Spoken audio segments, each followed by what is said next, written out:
जन्नत, यारानी जहाँ कहते हैं कश्मीर है जन्नत, जन्नत किसी काफिर को मिली है ना मिलेगी। सदर दी वकार, अस्सलामु अलैकुम व रहमतुल्लाहि व बरकातुहू। मैं अफसाद जमात और उनकी तालिबे इल्म हूँ। आज मुझे जिस मौजू पर लब कुशाई का मौका मिला है वो है कश्मीर पाकिस्तान की शहरग है। जनाब सदर बहैसियत मुसलमान हमारा ईमान रखे, जन्नत किसी काफिर को नहीं मिल सकती, लेकिन फिर आज इस दुनिया की जन्नत मेरा कश्मीर जालिम हिंदू जाबिर बनने के कब्जे में किस तरह रह सकता है। जनाब सदर, क्या कभी किसी ने अपनी शहरग को दुश्मन के हाथों में दिया है?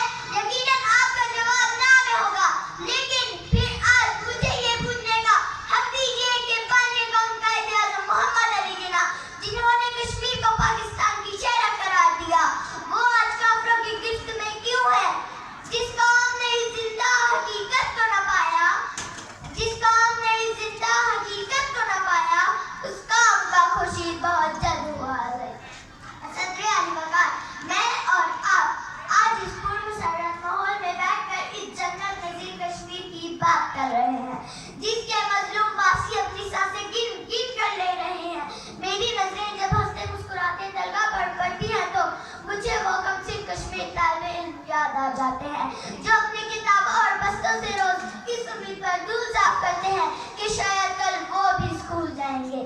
जब मैं रात को सोने जाती हूँ तो मेरी आंखों के सामने वो माँ आ जाती है जो अपने जिगर गोशों को इस उम्मीद पर सुलाती है कि शायद कल इनकी गुलामी की आखिरी तारीख रात होगी।